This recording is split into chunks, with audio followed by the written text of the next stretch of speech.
Yes,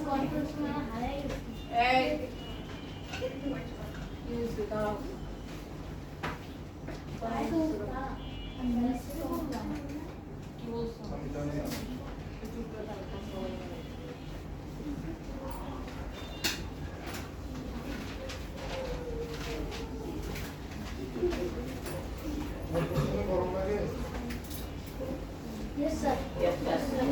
Yes, sir.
আগে কিছুই করবে না, এটা নিয়ে থাকবে, স্যার আসতেছেন, স্যার বলবে।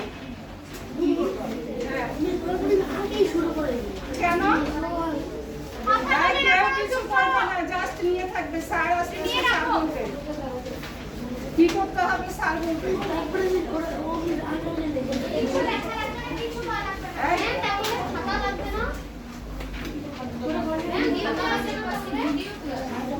একটু অপেক্ষা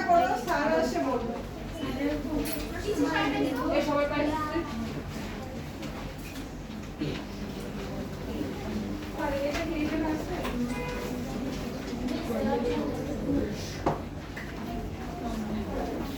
আসসালামু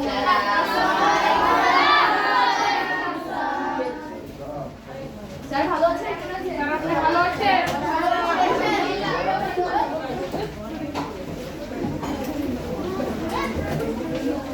ভালো আছো? আমরা শুরু করি। আসসালামু আলাইকুম। আসসালামু আলাইকুম। আরে আসসালামু আলাইকুম। এই তুমি পাইছো শিখতেছো একটা দাও তো জমি আসসালামু আলাইকুম।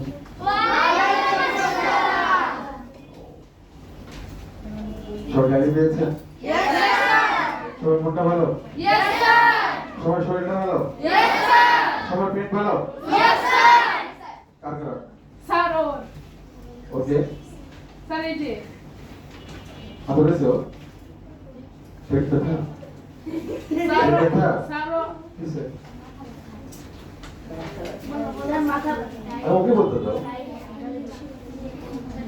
না, তাহলে পেট ব্যথা বেশি না, এখানে ম্যাডাম আছে বলবো, প্রয়োজন বেড়ে যাবো। ওকে? সবার মন ভালো তো? সবাই হাসি মুখে আছেন? কাদা মুখে আছেন? মাথা ঘুরে? কাউকে? দাও, মাথা ঘুরে গেল। হ্যাঁ।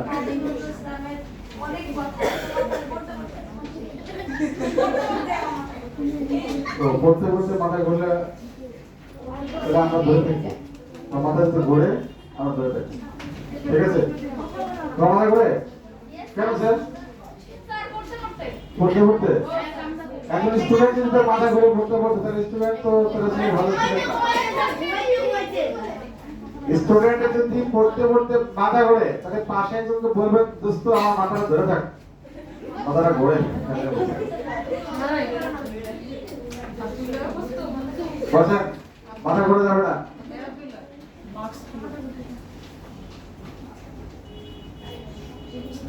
সুন্দর হয়ে বসেন, স্মার্ট হয়ে বসেন। এরকম এরকম আবার এরকম বসেন। আর এখানে হাত দিয়ে এরকম আপনার এই হাঁটু এবং পার রান 90 ডিগ্রি থাকবে, 90 ডিগ্রি অ্যাঙ্গেল হবে এটা, রাইট? পাঁচ ছয় ও তোমার ছোট মানুষ তো, বাংলা তো সবাই পাচ্ছে না। আচ্ছা বডি সোজা করো, রাইট? এরকম না, বডি সোজা না হয় তুমি অসুস্থ হয়ে যাবো, টায়ার্ড হয়ে যাবো। পড়ার টেবিলে যখন পড়তে বসবে, বাসায় যখন পড়তে বসবে, অবশ্যই কাঠের চেয়ারে বসবে। কি চেয়ারে বসবে? চেষ্টা করবো কাঠের চেয়ারে বসার জন্য। কাঠের চেয়ার না থাকলে, যদি গদির চেয়ার থাকে, সেই গদিটা যেন একটু শক্ত হয়, একটু যেন শক্ত হয়, কেমন?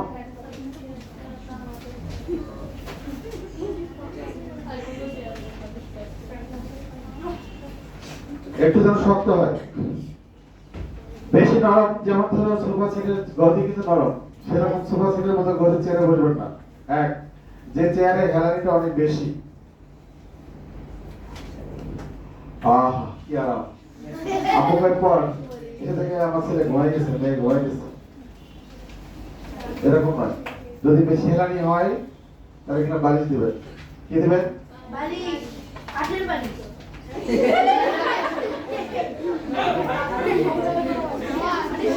আমার মনে হয় ওর বাসায় কাঠের বালিশই ব্যবহার করে। ওর রাত্রিবেলা ঘুমায় যখন কাঠের বালিশ দিয়ে ঘুমায়। যাতে বডি ফিট থাকে। তাহলে আমরা তো আপনার সাথে কথা বলবো যে আমাদের যে একটা কাঠের বালিশ থাকবে। আচ্ছা, এবার আসেন। সবাই সোজা হয়ে বসেছেন? সোজা হয়ে বসেছেন? Good. আজকে আমাদের কাউন্সিলিং নয়, আমাদের ভিডিও ক্লাস কত? 9। ভিডিও ক্লাসের মূলত অর্থ হচ্ছে এরকম যে আমরা দেখবো, শুনবো, লিখবো, শিখবো। আবার বলি, প্রথমত দেখবো, তারপরে শুনবো, তারপর লিখবো, তারপরে শিখবো। তাহলে আমাদের উদ্দেশ্য শেখা, সেটা যেভাবেই হোক। ঠিক? কথা বললে কিন্তু আমি কথা বলা বন্ধ করবো, তোমাকে ডাকবো না। তুমি যখন আমি কথা বললে তুমি যখন কথা বলবো তোমাকে এখানে ডাকবো। তুমি বলো আমি শুনবো, তুমি ওখানে বলবো। তাহলে আমাদের উদ্দেশ্য হচ্ছে শেখা। উদ্দেশ্য কি? নাম্বার 1 দেখবো, নাম্বার 2 শুনবো, নাম্বার 3 লিখবো, নাম্বার 4 শিখবো। আমরা এসেছি এখানে শেখার জন্য।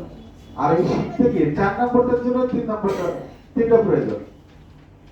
4 নম্বরটার জন্যই আমাদের তিনটা প্রয়োজন। ব্যাপারটা ক্লিয়ার? আবার আসি, ভিডিও ক্লাস আমরা প্রথমে দেখবো, এরপরে শুনবো, এরপর লিখবো, এরপর শিখবো। আমাদের দেশের নাম কি? আমরা যদি সুন্দর করে বলতে চাই তাহলে আমাদের দেশের পরিচয়টা কিভাবে দেবো? 1 নাম্বার, দেশের নাম কি? দেশের নাম কি? আমার বল, দেশের নাম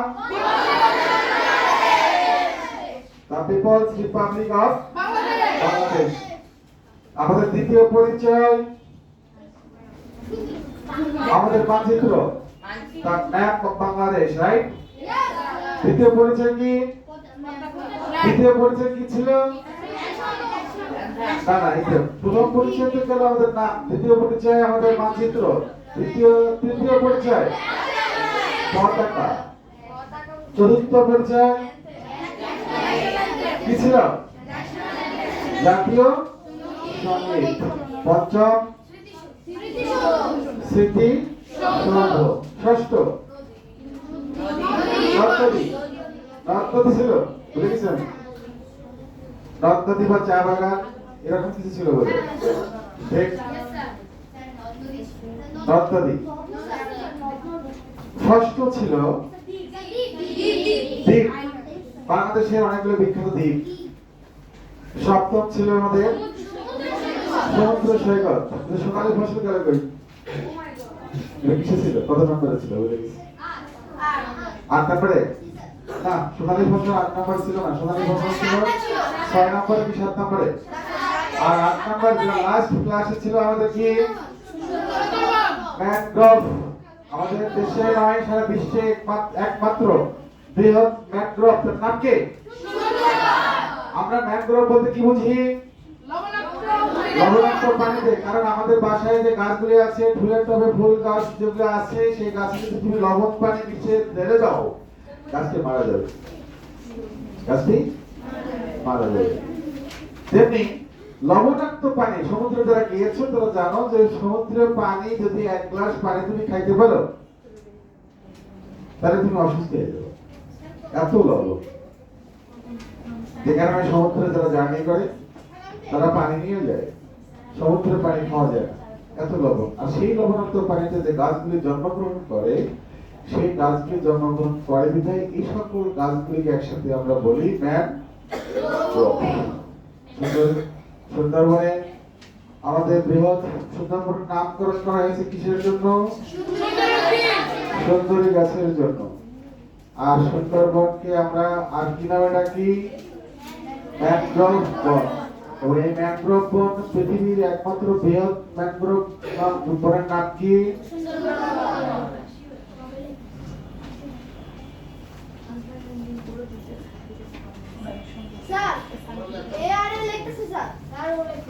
না, আমি লিখতে বলিনি, যখন লিখতে বলবো তখন লিখবো।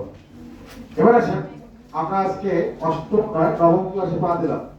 আমাদের দেশের পরিচয়টি থেকে আমরা এখন চলে যাব ন্যাশনাল পর্যায়ে। ন্যাশনাল মানে হচ্ছে জাতীয়। জাতীয় অর্থ মানে হচ্ছে এ দেশের সর্বত্রই যে বিষয়টি, যে ব্যক্তিটি, যে বস্তুটি গ্রহণযোগ্য। এক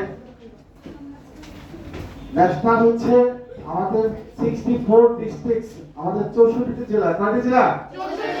64টি জেলার মধ্যে সর্বত্র সব জায়গায় যে বিষয়টি, যে বস্তুটি, যে ব্যক্তিটি, যে চিহ্নটি গ্রহণযোগ্য, সবার জন্য প্রযোজ্য, সেই বিষয়টি, বস্তুটি, ব্যক্তিটি হচ্ছে জাতীয়।